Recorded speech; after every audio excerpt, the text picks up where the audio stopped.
y poder proclamar que la salvación es del Señor.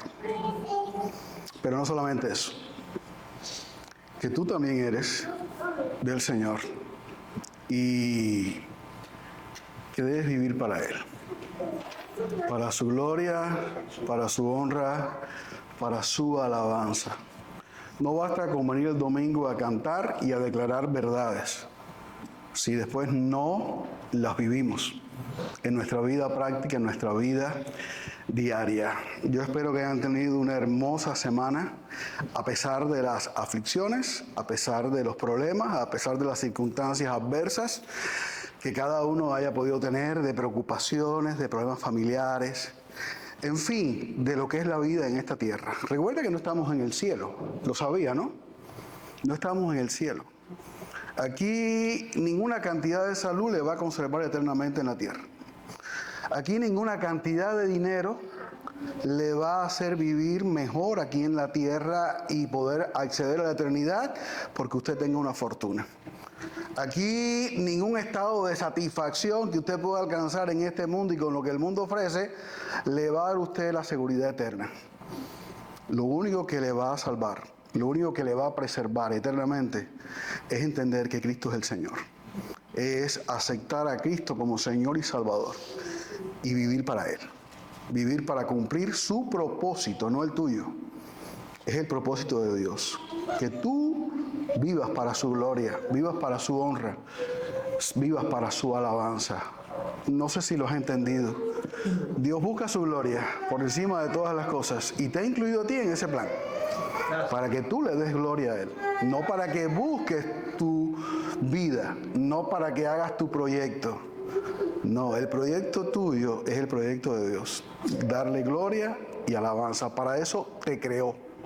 Y para eso te redimió en Cristo. Para que vivas para su gloria como lo leíamos ahorita.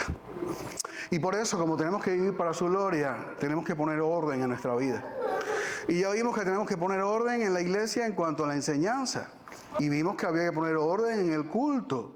Y vimos que había que poner orden en el liderazgo. Y vimos que hasta había que poner orden en la vida del pastor. Y hoy tenemos que poner orden ¿en qué cosa? En nuestras relaciones. En el mundo antiguo, una casa desordenada no era solo un problema de incomodidad, sino de vergüenza pública. En la cultura grecorromana, la reputación de la familia se medía por el orden de sus relaciones.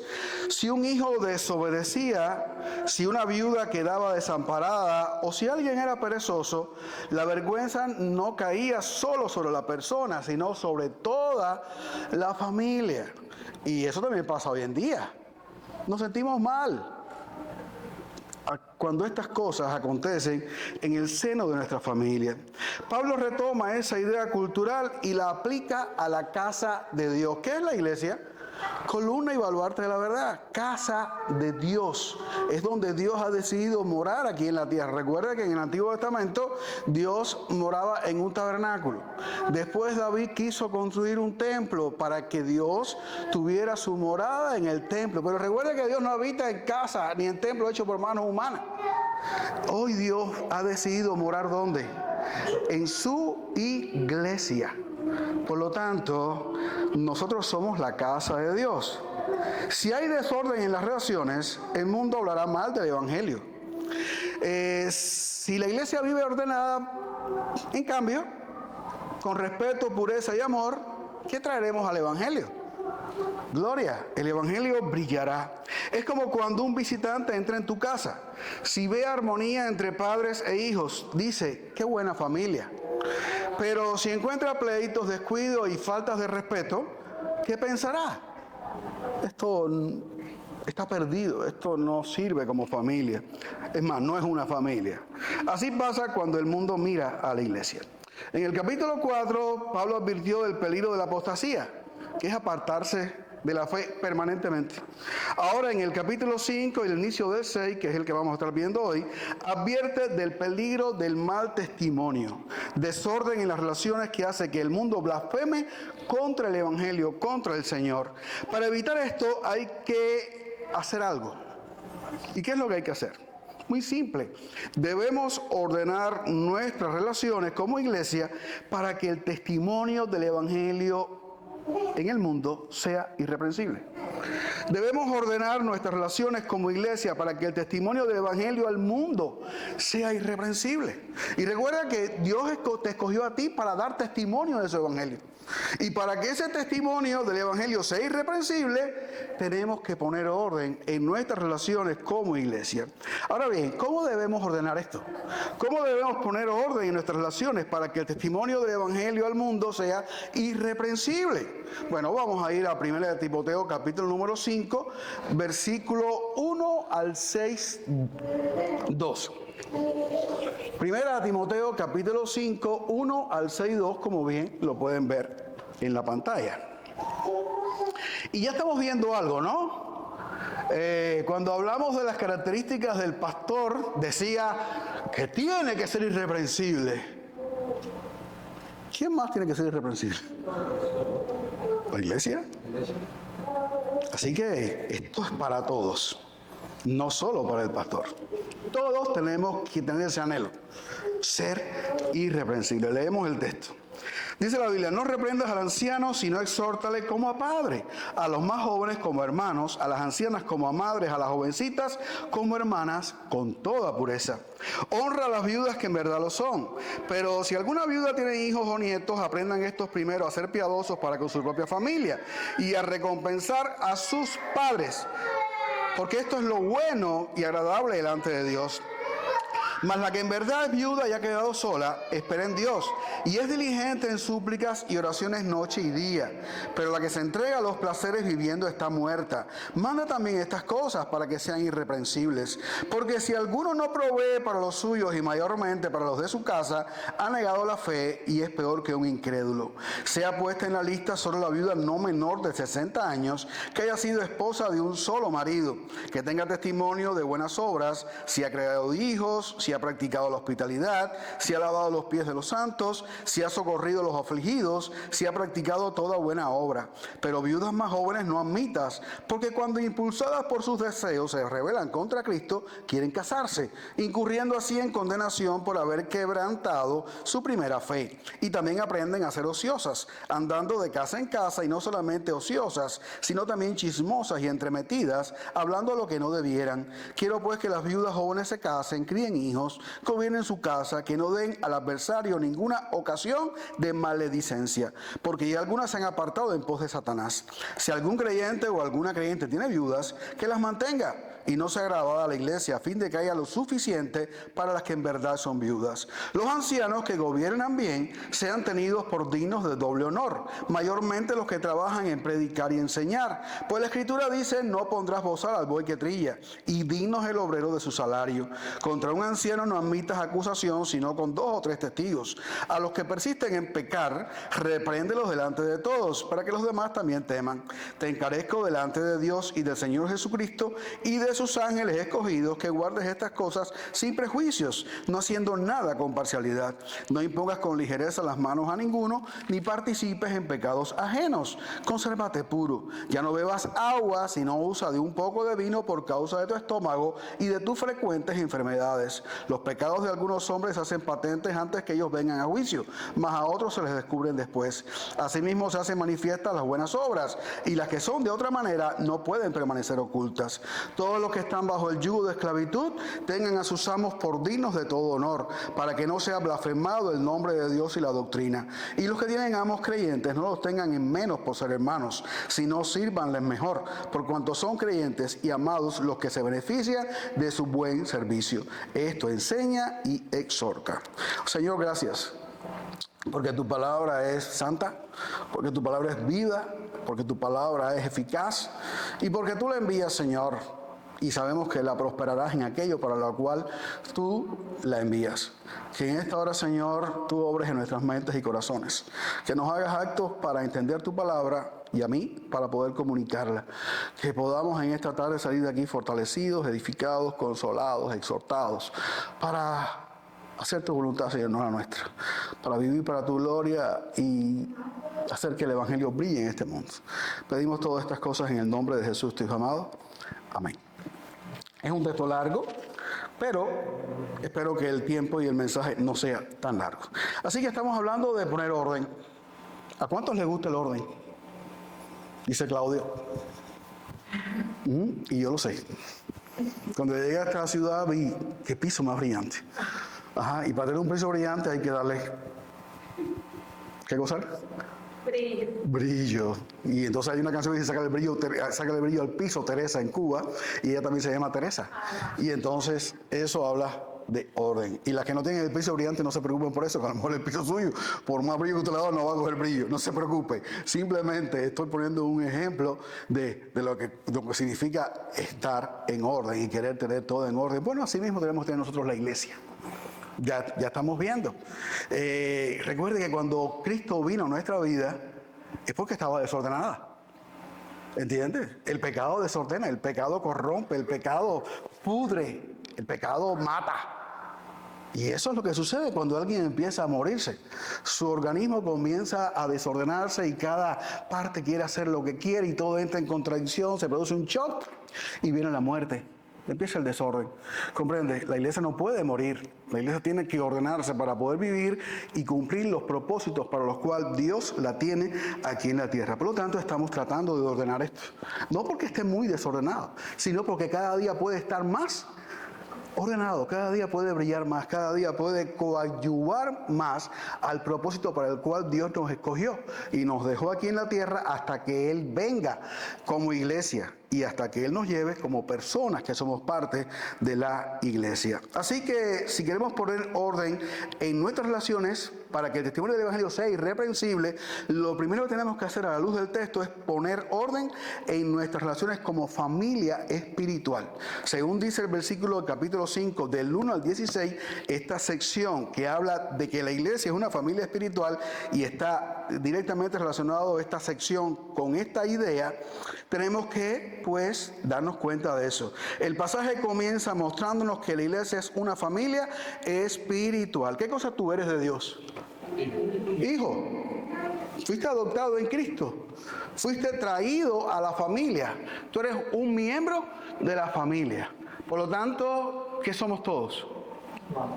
Hermanos. Todos hemos sido limpiados con la misma sangre. ¿Qué sangre? No corre la misma sangre por nuestras venas, pero por fuera todos hemos sido lavados por la misma sangre. Y al mismo tiempo se nos ha comunicado la misma fe, el mismo espíritu, el mismo propósito para la vida, que no es otro que conocer a Cristo y servir a Cristo y honrar a Cristo y coadyuvar a la gloria de Cristo. Dar a conocer su obra, su magnífica entrega en la cruz para poder redimir al pecador. No existimos para nosotros, existimos para Dios. Por lo tanto, somos una familia que Dios ha creado, no la creaste tú. Dios te trajo a ser parte de su pueblo, de su redimido, de sus hijos. No somos extraños reunidos en un salón, somos hijos de Dios. Y por lo tanto, como ustedes bien han dicho, somos hermanos en Cristo. Por eso debemos tratarnos precisamente como familia. Tal vez tú no tuviste un buen ejemplo de familia. Tal vez no ves muchos buenos ejemplos de familia acá en la tierra. Pero lo cierto es que esta familia tiene que ser mejor que la tuya, si tuviste una buena familia. Y si no la tuviste, pues entonces vas a venir al lugar donde realmente vas a poder experimentar lo que es una buena familia. Lo que es una familia donde Dios es Padre, donde nosotros somos hijos, donde nos amamos porque amamos a Dios y donde somos amados porque Dios dio a su Hijo como señal de lo mucho que Él nos ama y Él nos anhela para Él, porque para eso envió a Jesucristo. Así que lo primero que encontramos es una palabra, una orden, una instrucción. Dice, no reprendas a quién. Al anciano, sino exhórtale como a padre. Así que lo primero que estamos viendo es que aquí está hablando de los viejitos. No está hablando de los pastores. Es de los viejitos, no de los episcopos, sino de las personas mayores de edad. que viven y participan de la vida de la iglesia. Con ellos, Timoteo debía cumplir el deber pastoral de exhortarlos, como vimos en el versículo 13 del capítulo anterior. Hoy Alex hizo énfasis en la mañana en el tiempo de la escuela dominical, del tiempo de oración, en el versículo 13, que dice: entre tanto que voy, ocúpate en la lectura, la exhortación y la enseñanza. Y habíamos visto que esto de la lectura es simplemente estudiar la palabra, que la exhortación era aplicar la palabra en las circunstancias de la vida y para ayudar a los hermanos en medio de sus problemas, de sus necesidades, a buscar consejos, dirección, sabiduría en la palabra de Dios. Y que la enseñanza era simplemente impartir, ¿qué cosa? Doctrina, compartir la doctrina de Dios a la iglesia. Eso es lo que tiene que hacer el pastor. Por lo tanto, si el pastor tiene que tratar con los ancianos y con las mujeres y con los jóvenes y con las jovencitas de la iglesia, pues dice el texto que debe exhortar a los ancianos como a padres. Como si fuera tu papá. Con amor, con paciencia, con delicadeza. Como te gustaría que te lo hicieran a ti. Especialmente cuando tú llegues a qué edad. A la edad de viejito. ¿Ok? Por lo tanto, esto es nada más y nada menos que no reprendiéndolos, sino aplicando la palabra al corazón, animándolos y corrigiéndolos en amor como a padres. Y esto mismo que el texto está diciendo con los ancianos, dice también que lo debes hacer ¿con quién? Con los hermanos más jóvenes, es decir, con los hombres de la iglesia que no son ancianos, que no son viejos. Pero tienes que hacerlo de igual manera. Tienes que animarlos con mucho amor, exhortarlos con la palabra, aplicando el consejo de Dios para que ellos puedan entender, para que puedan crecer, para que puedan ser animados a obedecer, a servir, a glorificar el nombre de Dios. Y dice también que debes hacerlo así mismo con el resto de la lista que Pablo da. Dice que a las ancianas tienes que exhortarlas como a madres, con mucha delicadeza, con mucha ternura, de igual manera para animarla a experimentar el gozo del Señor, la paz del Señor, para hallar sabiduría en sus aflicciones, en sus problemas, en sus situaciones, para que la vida le sea más grata y más fácil en el camino del Señor, para que pueda lidiar con preocupaciones, con estreses, con afanes, con problemas sentimentales, con todas las cosas que nos abaten en este mundo y que nos rodean y con las cuales tropezamos tal vez constantemente. La tarea del pastor es no estar dando golpes, ni dando azotes, ni latigazos a nadie, sino con amor, con tacto, con paciencia, con dedicación. Exhortar a su iglesia. Tanto cuando nos reunimos en la adoración colectiva, como cuando intercambiamos en la vida personal. No estamos para otra cosa. Y yo digo que esto lo tiene que hacer el pastor, pero ¿quién más lo tiene que hacer?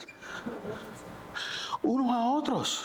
No se golpeen, no se lastimen, ámense, háblense como tú quieres que te hablen. No te dejes por las emociones, porque las emociones ¿qué son?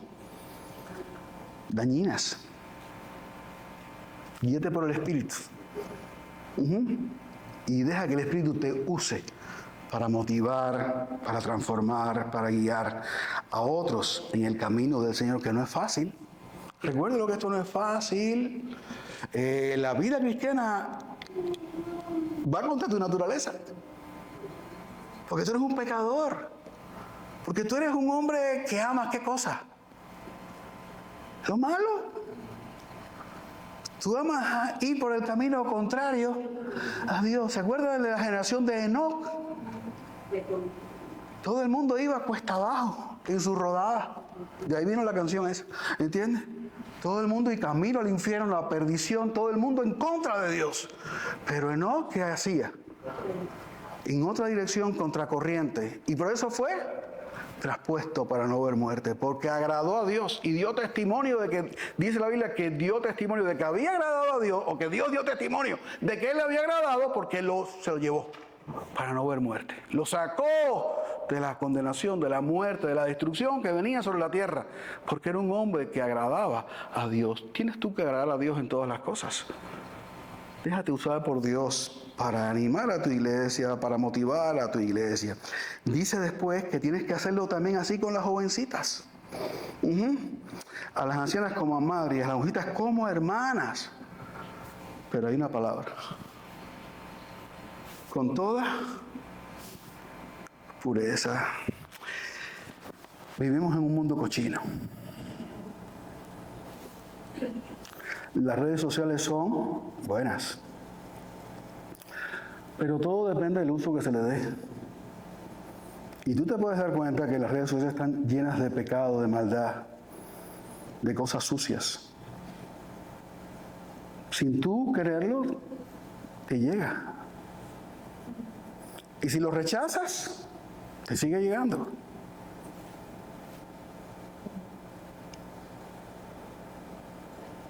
Tenemos dos opciones.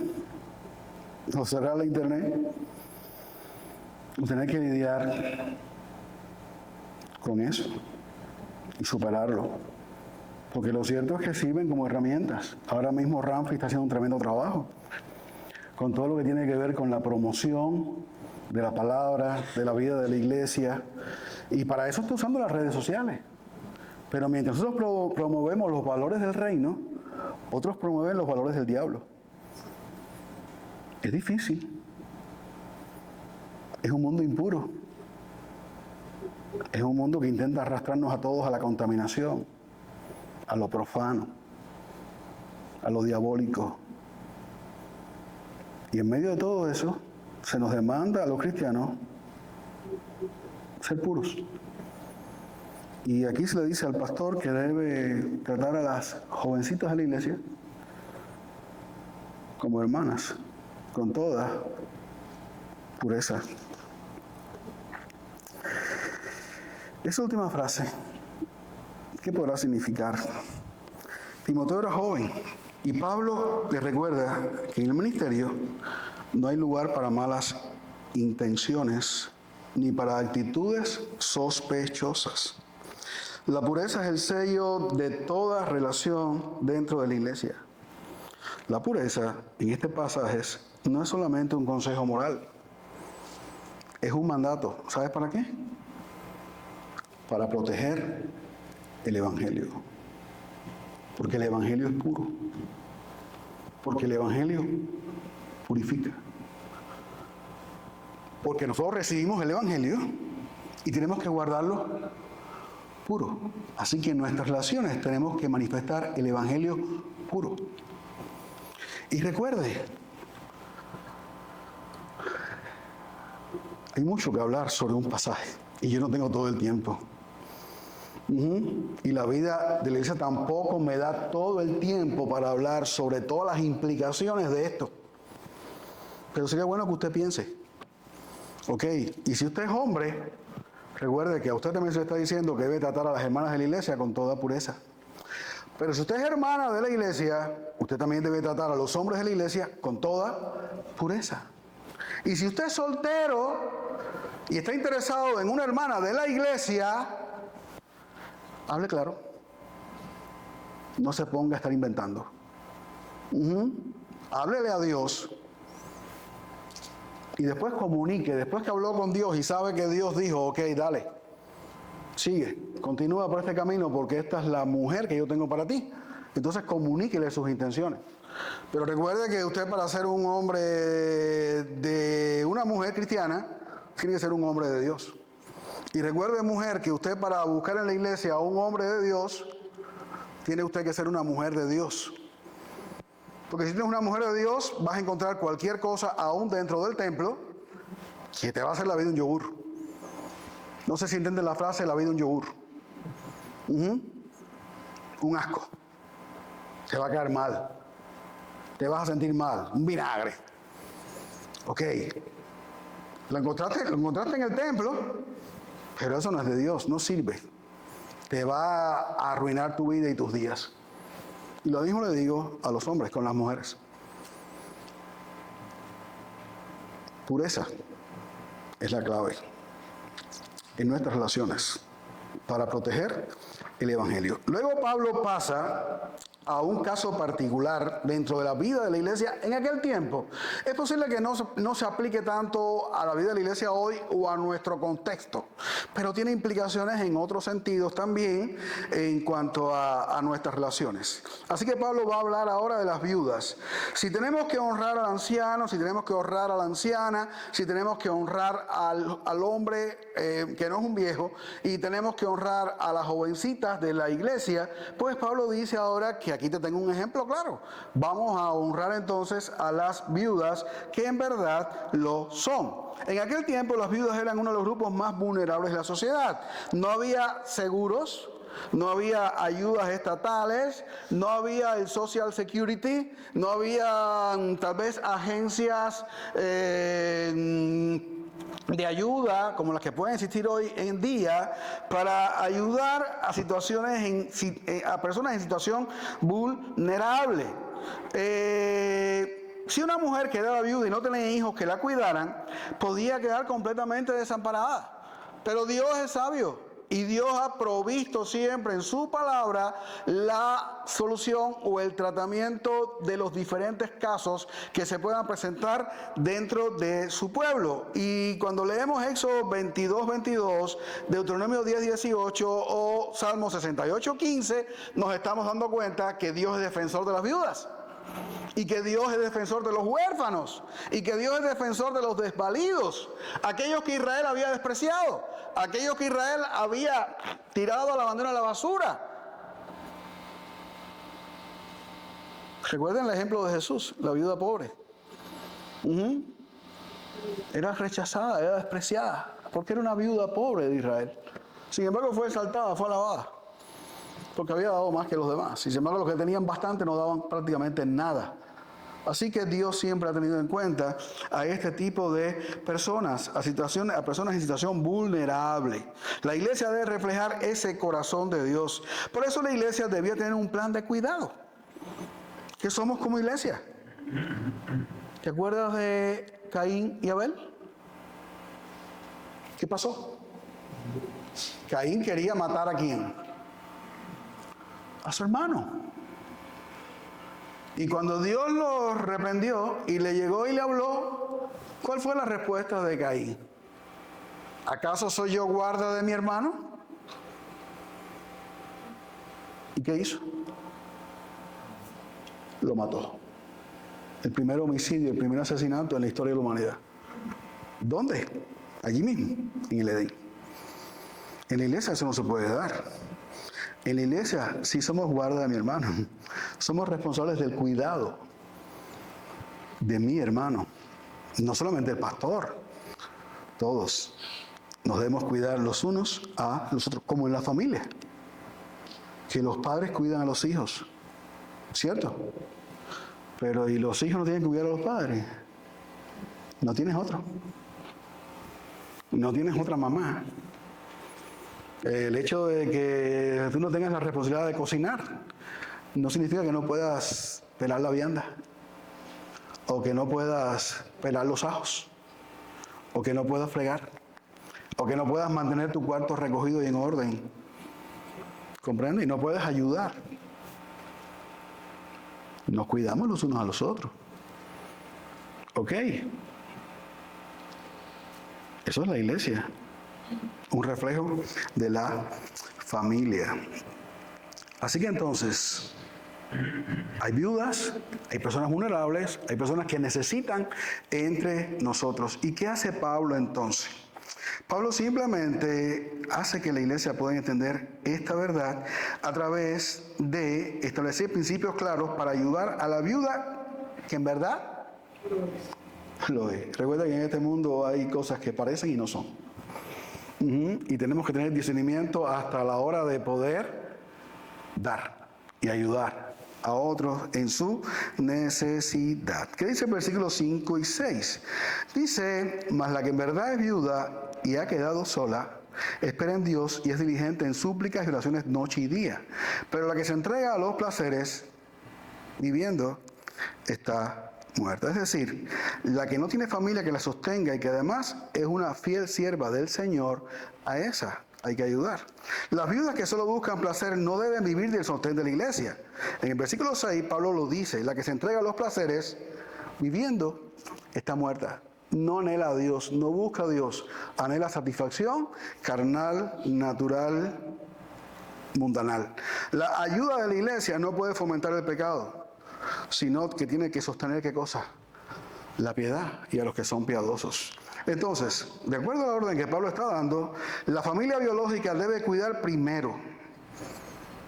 ¿Ok? Versículo 4 dice que si alguna viuda tiene hijos y nietos, ¿qué tienen que hacer esos? Aprender estos primeros a ser piadosos para con su propia familia y a recompensar a sus padres, porque esto es lo bueno y lo agradable delante de Dios. Es decir, si tú tienes una viuda en tu familia, sea tu mamá o sea tu abuela, ¿qué tienes que hacer? Cumplir la parte que te corresponde para recompensar lo que ellos hicieron por ti. Y además de eso, porque eso es lo bueno y lo que es agradable delante de Dios.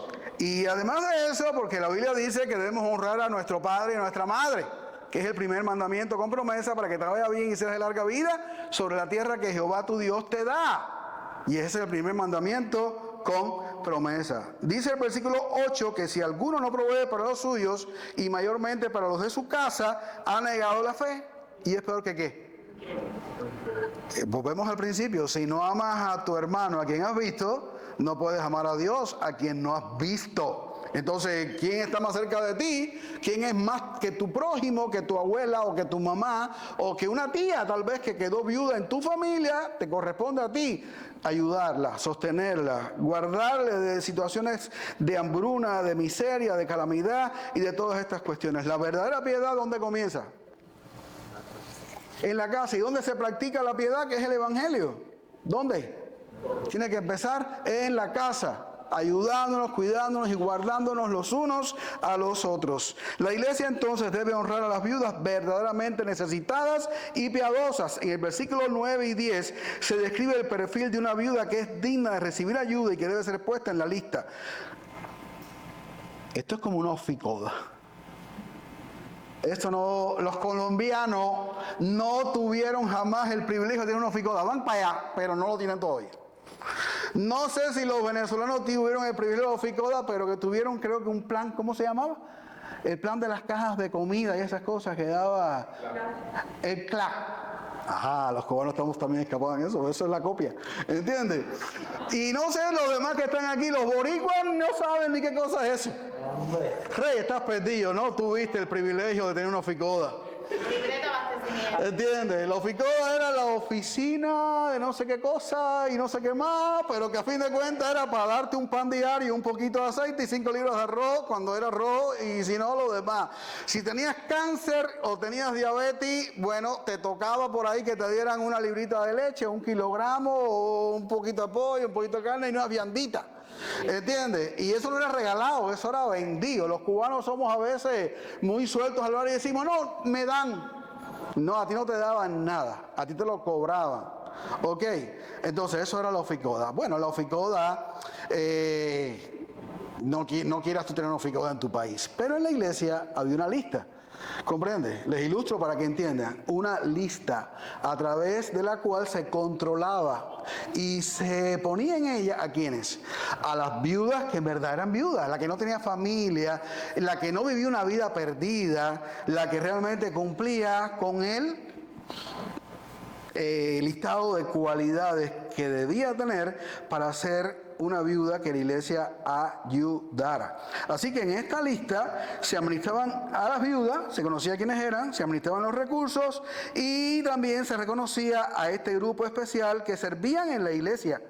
No solamente recibían, también servían en la iglesia para evitar abusos. Aquí están las cualidades: edad 60 años y más, que haya sido esposa de un solo marido, es decir, que no haya sido adúltera o inmoral, que tenga buen testimonio, que haya criado hijos. Por supuesto, hay una contradicción aparente con el versículo 4, pero en este caso todo hace indicar que fue que perdió los hijos, murieron los hijos, o simplemente la abandonaron y se fueron. lejos y nunca más ha sabido de ella, no tiene contacto con ellos, es lo que me ayuda a mí a entender por qué están incluidas si habían tenido de alguna manera hijos. Así que por lo tanto lo que se pide es que haya sido madre, que haya vivido una vida sacrificial, entregada, ordenada, dedicada a su familia, aunque la familia le ha salido mal. Que haya mostrado hospitalidad, que haya servido a los santos, a los afligidos, y se ha practicado buenas obras. Son cualidades que hablan de que esta realmente es una viuda, una temerosa de Dios. Y Pablo establece la razón de por qué las viudas más jóvenes no debían ser incluidas. Que las viudas jóvenes no se pongan tristes, porque Pablo les dice, miren, olvídense de la lista y no quieran buscar ayuda, cásese. ¿Entiende?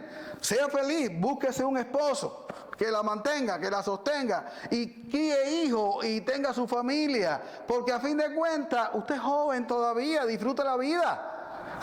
Recuerde que la Biblia no está en contra del matrimonio, que Dios estableció el matrimonio y que si usted perdió a su esposo o perdió al amor de su vida, que es su esposo, y todavía es joven y siente necesidad y está sola, si puede casarse, cásese. No lo prohíbe la Escritura, no lo prohíbe la Biblia, y al contrario, va a ser de una ayuda hasta para la iglesia y para usted misma, porque aquí se dice, lo que no quiero leer ahora, ya lo leí ahorita, que una mujer que está ociosa, que no está puesta para las cosas de Dios y que está, ya usted sabe, es un estorbo, es una molestia.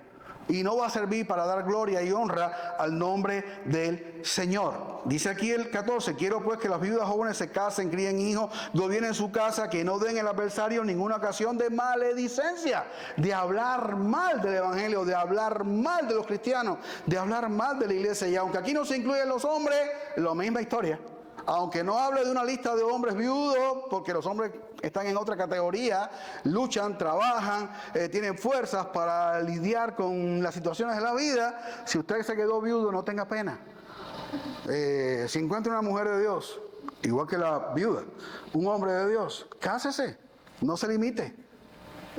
Continúe su vida hasta que Dios lo llame a su presencia. Y el asunto es que estas mujeres que daban razones de hablar, dice que ya algunas se habrán apartado de empuje de Satanás. No es que perdieron la salvación ni nada de esto, sino que no están sirviendo para dar gloria a Dios, que no están sirviendo para cumplir los propósitos de Dios y están poniendo en descrédito a la iglesia de Jesucristo. Por lo tanto, concluye el 16 diciendo, si algún creyente o alguna creyente tiene viudas, que las mantenga y no se agrava a la iglesia, a fin de que haya lo suficiente para las que en verdad son viudas. Por lo tanto, los recursos de la iglesia deben ser usados con sabiduría. Los que tienen viudas en la familia, que las mantengan para permitir que a la iglesia usar los recursos en ayudar a las viudas que no tienen familia. La enseñanza es clara. El Evangelio, ¿qué nos ha hecho? Nos ha hecho familia de Dios. Por eso, ¿cómo nos tratamos? Nos tratamos con amor, con respeto y pureza. Y cuidamos a los más vulnerables con responsabilidad. Y sabemos que la iglesia también ejerce una obra social, una labor social. Porque tal vez estamos mirando en este pasaje dentro de la iglesia, pero afuera de la iglesia también hay gente necesitada. Y nosotros deberíamos pensar de alguna manera en cómo ayudar a los demás que nos rodean. Porque la Biblia es clara diciendo en Santiago que ¿cuál es la religión verdadera? ¿Cuál es? Visitar a los huérfanos y a las viudas en sus tribulaciones y guardarnos sin mancha del mundo. Por lo tanto, también tenemos que realizar una labor caritativa. Todo esto en base a nuestras posibilidades. Todo eso en base a una administración eficiente de nuestros recursos. Y por eso insistimos en que los cristianos no están obligados a dar diezmo, porque el diezmo no forma parte del Nuevo Testamento. El diezmo forma parte del Antiguo Testamento. Nosotros no diezmamos, nosotros simplemente, ¿qué hacemos? Contribuimos con ofrendas para el sostenimiento de la obra de Dios. Y el sostenimiento de la obra de Dios incluye ayudar a los necesitados, a los desvalidos, a los huérfanos, a las viudas, a los pobres, además de poder coadyuvar y contribuir con la extensión del reino de Dios en la tierra. No sé quién lo inventó, pero a alguien un día se le ocurrió construir un templo para que los cristianos se congregaran. Y desde entonces estamos construyendo templos por donde quiera que vamos. Y desde entonces queremos tener un local donde reunirnos. Pero ese local cuesta. Y ese local requiere manutención, mantenimiento, insumos. Y tenemos muchísimas cosas más que queremos para que nuestra iglesia funcione mejor. Y entonces por esa razón es que contribuimos. Y la Biblia nos enseña a contribuir para la causa de Jesucristo, para la obra del Evangelio. Y lo vamos a ver ahorita con un poquito más de detalle. En este caso debemos contribuir, ¿por qué? Porque hay personas necesitadas a nuestro alrededor o dentro de nosotros mismos. Y por tal razón debemos pensar siempre en el huérfano y en la viuda y en el necesitado. ¿Dónde tú vas a estar mañana? ¿Tú crees que te va a durar tu familia para toda la vida? ¿Tú crees que tus hijos van a estar siempre a tu lado? La razón no es esa. ¿Ok? La razón es porque Dios me manda. Pero la razón o la motivación también puede ser esta otra. Si quiero recibir, tengo que cosechar, enseñar a otros y participar de este ministerio de la iglesia. Así que por lo tanto, no sufra más. En estos días en el trabajo alguien me decía, y ¿en tu iglesia dan diezmos? Ajá. O sea, a todos nos ha pasado. Yo sé. Y recuerda que su iglesia no exige el diezmo ni pide diezmos. El diezmo no es el Nuevo Testamento. El diezmo es de la ley. ¿Ok? Nosotros simplemente damos mucho más que el diezmo. Uno, damos la vida, porque no es nuestra, es de Cristo. Y en segundo lugar, todo lo que somos y tenemos, ¿quién nos lo da? No damos para recibir, damos de lo que Él nos ha dado para el sostenimiento de su obra, de su iglesia y la extensión de su reino. No podemos ser egoístas. Tenemos que obedecer en esta encomienda, en este llamado del Señor. ¿Tú quieres honrar a Dios? ¿Tú quieres glorificar el nombre de Dios? Hazlo con todo. Con todo tu ser, con toda tu alma, con todas tus fuerzas. Eso es amar a Dios. Con todos tus recursos. Recuerda que cuando tú das no te vas a quedar sin nada. Tampoco es que vas a recibir lo mismo que diste. No puede ser como aquel hombre que había ido en algún momento a la iglesia y le había dado al Señor en la ofrenda una moneda de oro. Ajá. Y cuando iba para su casa, en medio de la oscuridad, vio en el camino una moneda de oro. Y allá fue corriendo para la iglesia a decir, le di a Dios una moneda de oro y mira, aquí tengo otra moneda de oro. Dios es bueno, Dios cumple su palabra. Le dijeron, no, Dios no cumple su palabra. Dios te devolvió el dinero porque tú lo hiciste con el interés de que si dabas, Él te iba a dar. ¿Entiendes? No podemos ser así. No damos para que Dios nos dé. Damos porque Dios nos ha dado de todo y en abundancia.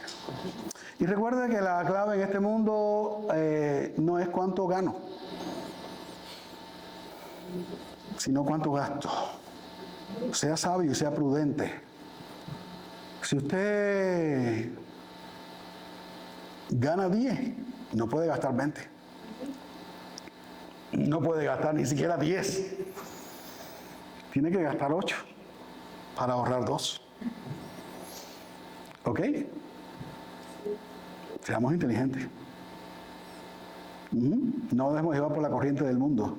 No vivamos en el invento ni en la especulación, ni intentando ser como los otros. No, tú eres de Dios. Tú sirves a Dios. Tú honras a Dios y glorifica a Dios. Y a fin de cuentas, dice la Biblia, buscar el reino de Dios y su justicia y todas las demás cosas os serán añadidas. Y dice el salmista que no he visto justo desamparado, ni su simiente que mendigue pan. ¿Y los justos quiénes son? Los que confían, los que esperan, los que buscan la gloria de Dios en todas las cosas. Por eso no tenemos temor. Por eso podemos vivir bien. Porque por todo y para todo estoy enseñado. O sea, tener abundancia y tener necesidad. Todo lo puedo en Cristo, que me fortalece. Y no puedo adelantar el mensaje la semana que viene. Porque la semana que viene habla de la piedad y contentamiento. Así que esto es un collage, un anuncio. Entonces, la iglesia, somos los hijos de Dios, adoptados en la familia de Dios. En la cruz, Cristo se encargó incluso del cuidado de su madre. ¿Lo recuerdan? En las 7 palabras le dijo a Juan: hijo, he ahí tu madre. Madre, he ahí tu hijo. Cuídala, guárdala, sosténla, ayúdala.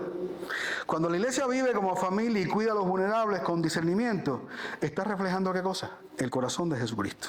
La iglesia refleja esa adopción en la manera en que se trata como familia y cuida a los suyos. Te pregunto, ¿tratas a tus hermanos de la iglesia como familia o como simples conocidos? ¿Hay pureza en tus relaciones con los demás? ¿No hay motivos o intenciones ocultas? ¿Estás cuidando a tu familia biológica como corresponde? ¿Apoyas para que la iglesia use bien sus recursos en los verdaderamente necesitados? Segundo, para que el testimonio del Evangelio al mundo sea irreprensible, debemos poner orden en nuestras relaciones con los líderes. Dice el capítulo 5, 17 al 25. Los ancianos que gobiernan bien sean tenidos por dignos de doble honor, mayormente los que trabajan en predicar y enseñar. Y ahora va a hablar de ancianos, pero ya no está hablando de edad.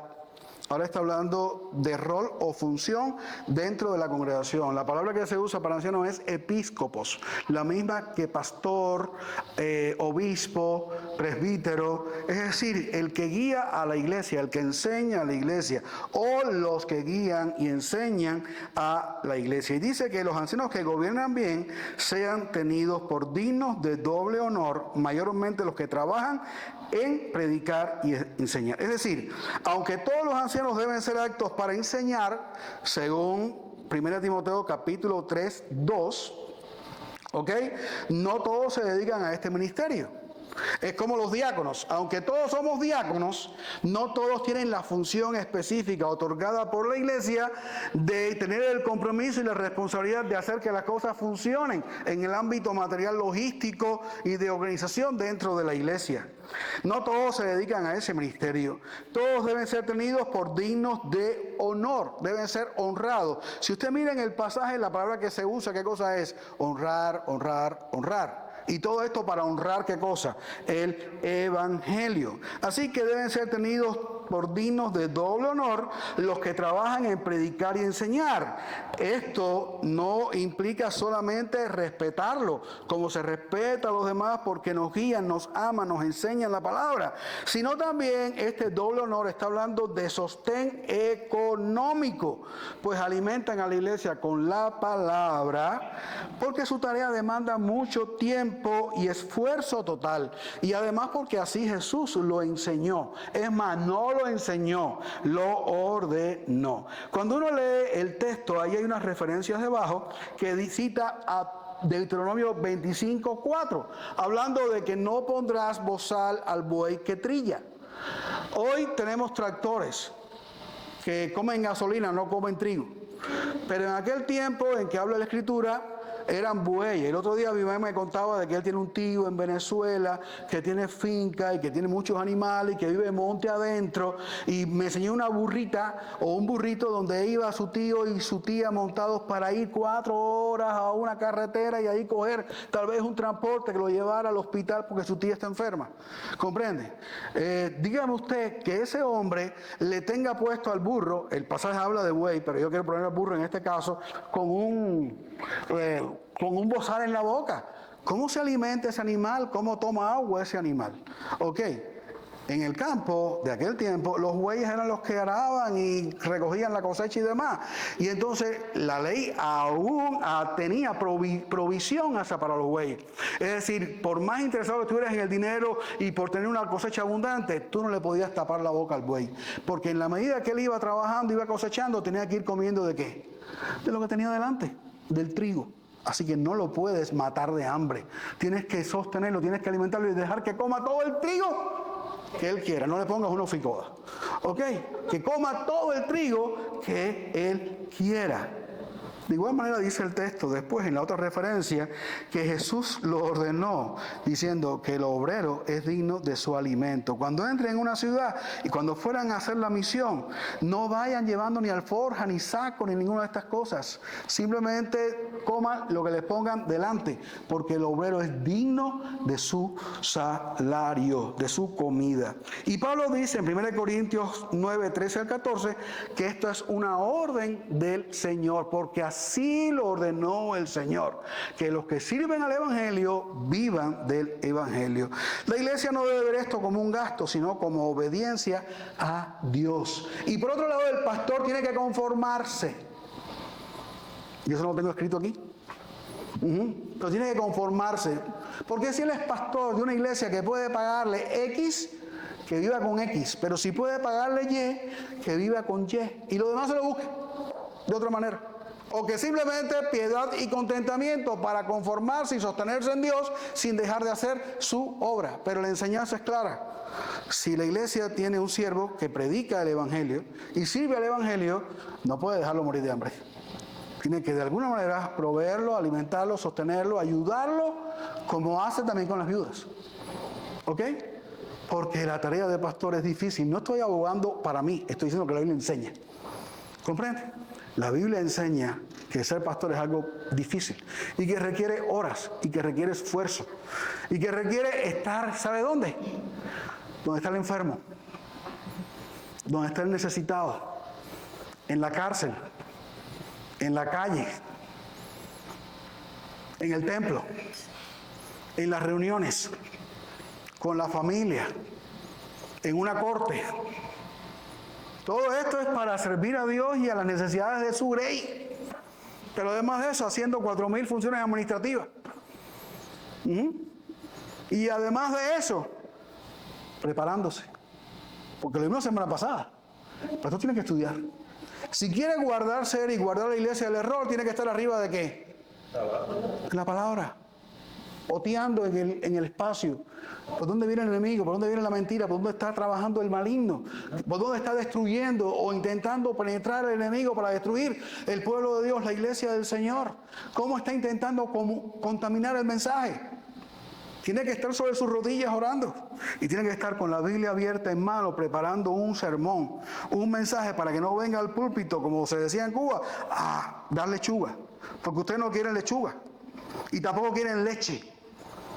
¿Qué es lo que quieren? Carne, porque ya han madurado, porque han crecido. Y porque si me pongo aquí a hacerle un cuentecito, a darle pollito y el purecito de malanguita con lechita y con no sé qué más, usted me va a decir, pastor, por favor, ya yo pasé por ahí.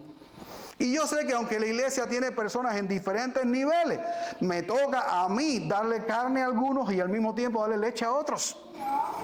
Y eso me requiere también mucho tiempo, y no estoy hablando de mí. Estoy hablando del que estaba, del que está hoy y del que vendrá mañana.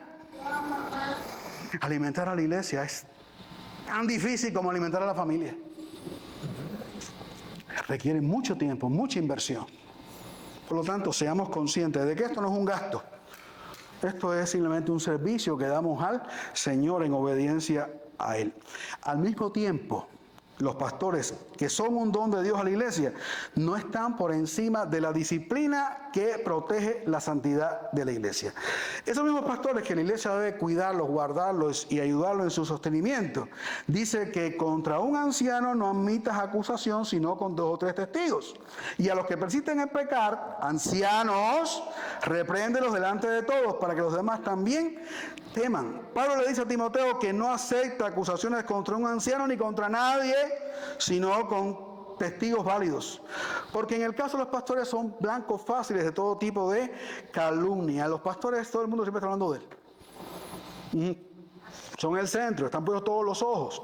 Si me saludó, si no me saludó, si me llamó, si no me llamó, si me felicitó, si no me felicitó, si se acordó de mí, y si cuando habló, que si él nada más habla de Ale o de Claudia y nunca me cita a mí para nada, y que si nada más habla de Abimael, y yo estoy aquí, y yo estoy haciendo tremendo trabajo, y tremenda obra y tremendo servicio, y él nunca se acuerda de mí. En fin de cuentas, todas esas cuestiones. Ok, que si puso en el chat que la hija no sé quién iba a parir, pero la hija mía también iba a parir y él no se acordó de eso.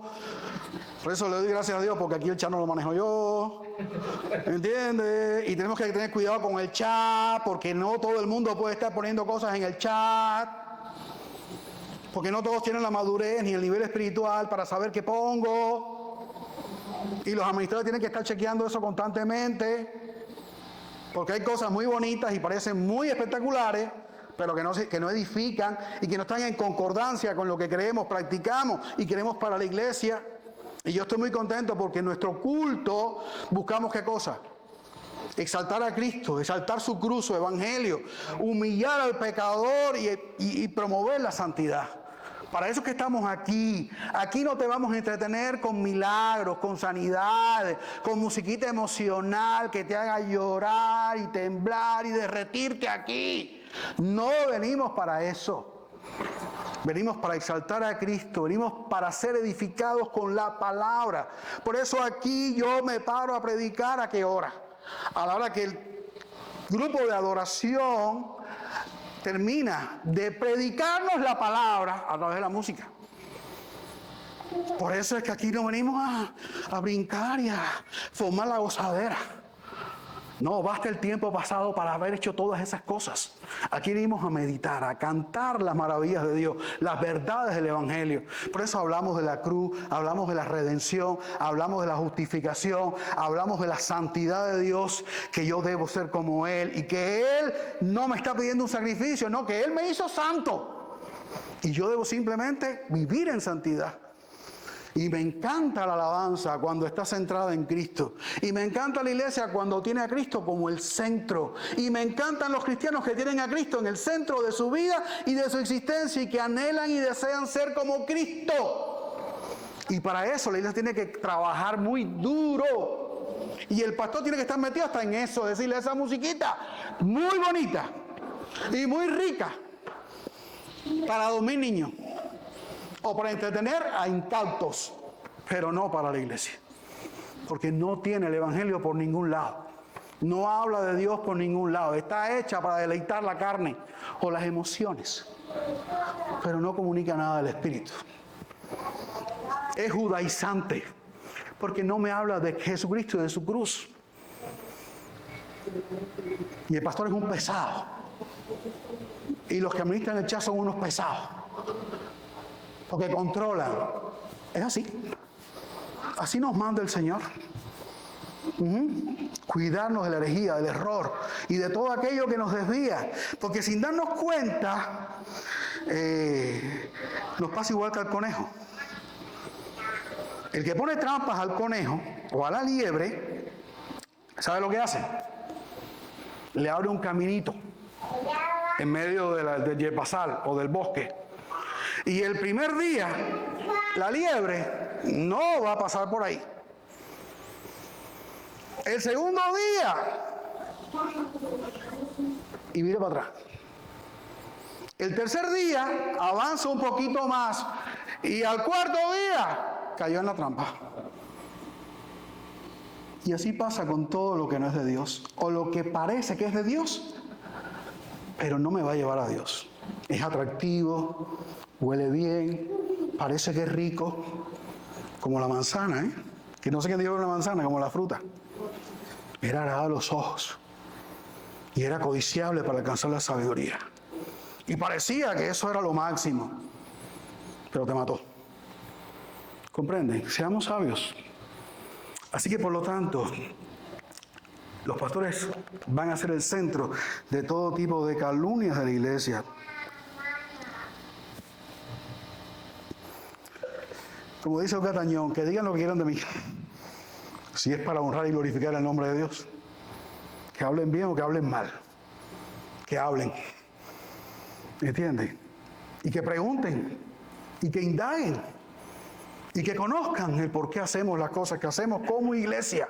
Que no tiene la intención de llenar las puertas, de que se llene todo el mundo aquí. No, nosotros no queremos llenar el templo de gente. Queremos que la gloria de Dios se manifieste en nuestras vidas. Y eso es lo que va a traer a otros a Cristo. No programas, no inventos, no shows. Yo no sé usted la experiencia que usted tiene, pero usted no se ha dado cuenta de que cuando usted vive para Cristo, usted no tiene que hablarle a nadie del Evangelio. Quiero que me entiendan. No tienes que caerle atrás a la gente para hablarle del Evangelio. Te van a preguntar. Te van a preguntar. No lleva esfuerzo. Dios los trae. Cuando una iglesia honra el Evangelio y vive para Dios, Dios trae por esa puerta a los que van a ser salvos. La Biblia lo dice. Él añade cada día a su iglesia a los que son salvos. Yo no me tengo que hacer una sola cosa: honrar el Evangelio, manifestar el Evangelio, decir el Evangelio, contar el Evangelio a todos y vivirlo públicamente. Así que Pablo exhorta a Timoteo y a la iglesia a no admitir acusaciones sin testigos válidos. Sin embargo, si un anciano persiste en pecado, después de ser llamado 1, 2, 3 veces, dice la Biblia que debe ser reprendido públicamente para que los demás también teman. No hay excepciones. Disciplina para todos. Si un anciano podrá hacer lo que sea, si falló, si pecó, si no se corrigió, si no se arrepintió, si persiste en pecar, hay que disciplinarlo públicamente, hay que decírselo a la congregación.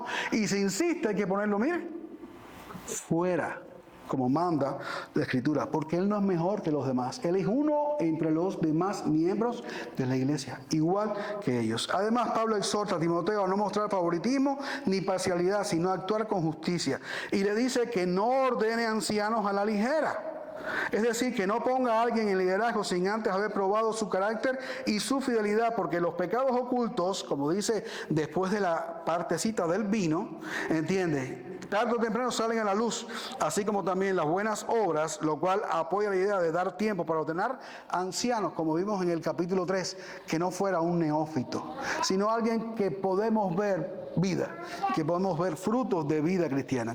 En el 23 hay un paréntesis, que es causa de conflicto. Ya no bebas agua, sino usa un poco de vino por causa de tu estómago y de tus frecuentes enfermedades. El consejo a Timoteo de usar un poco de vino no es una licencia general, sino un consejo personal de salud.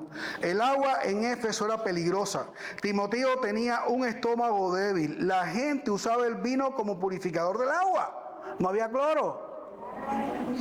¿Ok? Se mezclaba agua con vino para tratar de purificar el agua y que fuera más digerible y no hiciera daño a las personas. Así que Timoteo no estaba haciendo esto. ¿Por qué no lo hacía? Para no dar ocasión de hablar, para no ser de mal testimonio, para no levantar situaciones en el ámbito de la iglesia que fueran desfavorables a la causa del Evangelio. Timoteo se estaba guardando de los detractores, porque en toda sociedad hay gente que le gusta empinarle el codo a la botella o chuparle el rabo a la jutía, y ya eran borrachos. Así que Timoteo, mientras más lejos estuviera de eso, él entendía que era lo mejor. Sin embargo, ¿qué le dice Pablo? Tu salud es más importante, y es mejor un guerrero sano que un soldado muerto o enfermo. Así que le recuerda que la santidad no es extremismo, sino equilibrio, y que su salud importa, porque un siervo sano sirve mejor y es más útil a la causa de Cristo. La enseñanza en esta sección es que la iglesia debe mantener un equilibrio, honrar a los líderes fieles, corregir a los que pecan y ser prudentes e imparcial en el nombramiento de nuevos líderes. Cristo es el pastor fiel que dio su vida por las ovejas. Así lo dice Juan 10:11. El liderazgo de la iglesia debe reflejar su carácter, servicio, integridad y justicia. Cuando la iglesia honra a los que sirven fielmente y corrige a los que fallan, muestra al mundo quién gobierna en la iglesia. ¿Quién gobierna en la iglesia? No es el pastor. No es la iglesia, aunque tengamos un gobierno congregacional. Es la palabra. Es Cristo. Por eso aquí no son las mayorías las que imponen lo que hay que hacer. Es la Biblia.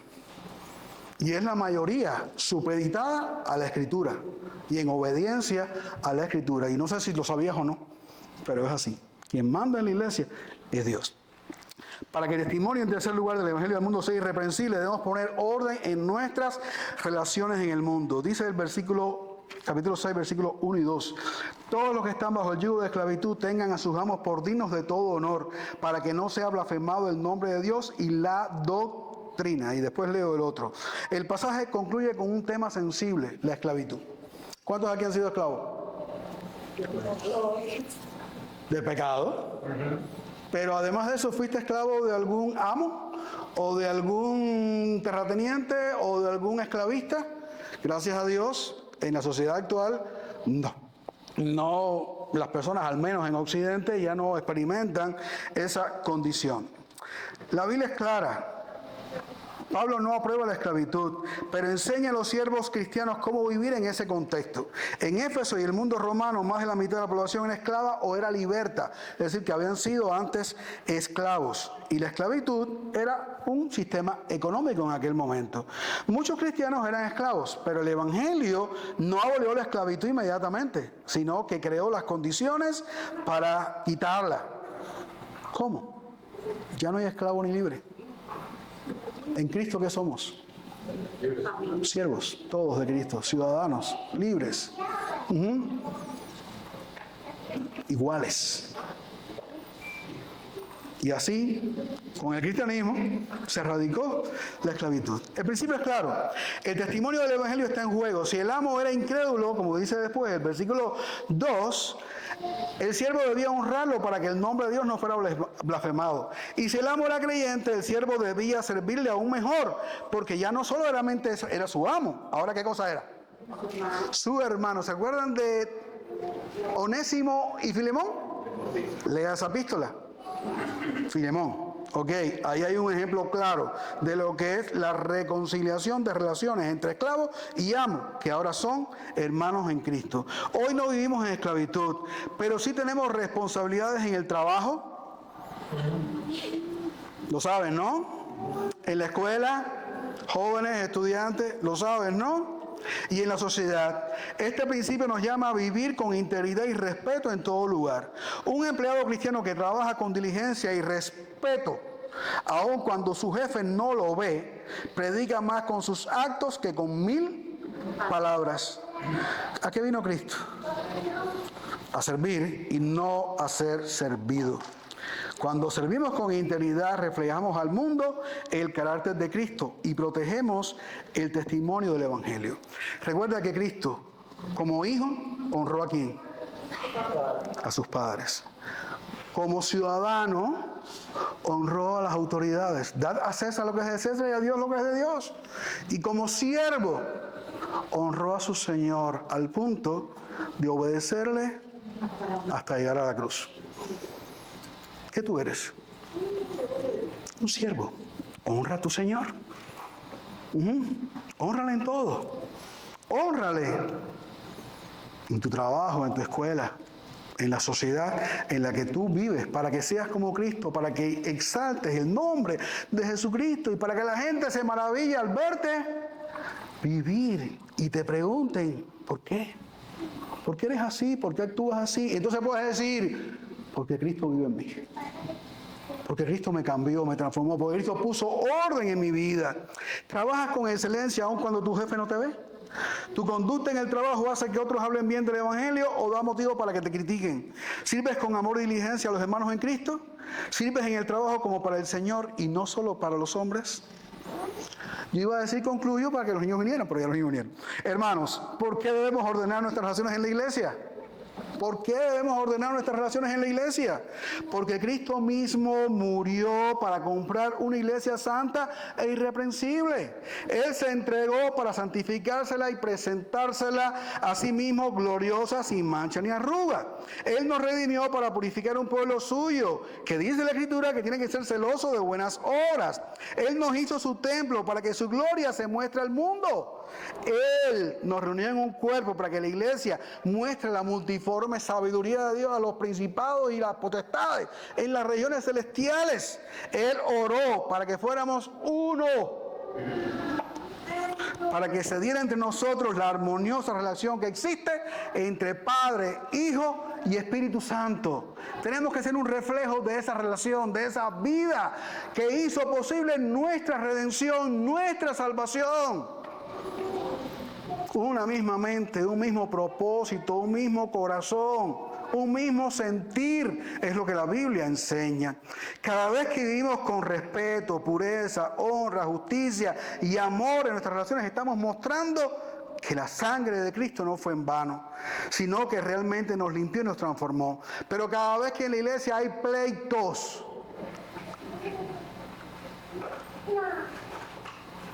impureza, favoritismo o desorden, estamos negando con los hechos lo que proclamamos con la boca.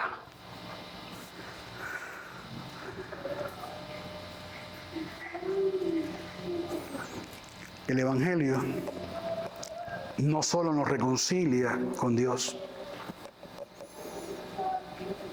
las relaciones que se rompieron en el Edén son restauradas en Cristo. El Evangelio también nos reconcilia entre nosotros, aun cuando somos diferentes. Por eso basta de peleas, basta de reservas, basta de agendas ocultas,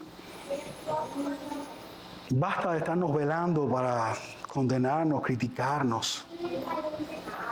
Basta de estar poniendo pretexto para no saludar a mi hermano o no tener una relación armoniosa con él. Basta de eso.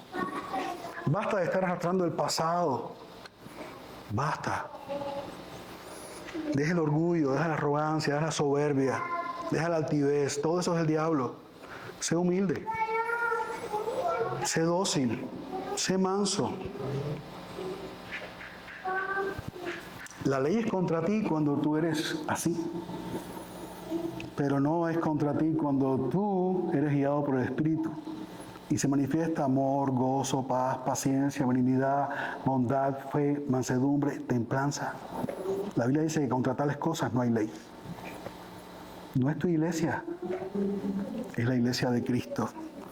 Por eso, mi hermano, examina tus relaciones. Recuerda honrar el Evangelio en tu trato a la familia de la fe, a tus líderes y en tu servicio fuera de la iglesia. Si estás aquí hoy y aún no eres un fiel seguidor de Cristo y no eres parte de su iglesia, recuerda que, aunque hoy le puedas encontrar faltas o manchas, a los ojos de Dios y por la obra de Cristo en la cruz, la iglesia es pura y es santa. Y que solo los que forman parte de ella bien tienen salvación y vida eterna. Por lo tanto, arrepiéntete de tus pecados y cree en Jesucristo, para que como parte de la iglesia que Él compró con su sangre, disfrutes de una armoniosa relación con Dios. ¿Y con quién más? Y con su pueblo. Para que el testimonio del Evangelio al mundo sea irreprensible, ¿qué tenemos que hacer? Ordenar las relaciones como iglesia. Señor, gracias, porque tú hablas, porque esta es tu iglesia y tú la guías como tú quieres. No podemos decir lo que queremos, tenemos que decir lo que tú has declarado, tu consejo, Señor, lo que la iglesia necesita. Permítenos, Señor, ser una iglesia santa, sin mancha, irreprensible, lista para tu venida. Que el amor, el perdón, la gracia, la misericordia, la bondad se manifieste en todas nuestras relaciones, tanto dentro como fuera de tu iglesia. Guíanos, Señor, para ser siempre un pueblo que exalte, honra y haga brillar el Evangelio. En el nombre de Jesús te lo pido humildemente. Amén.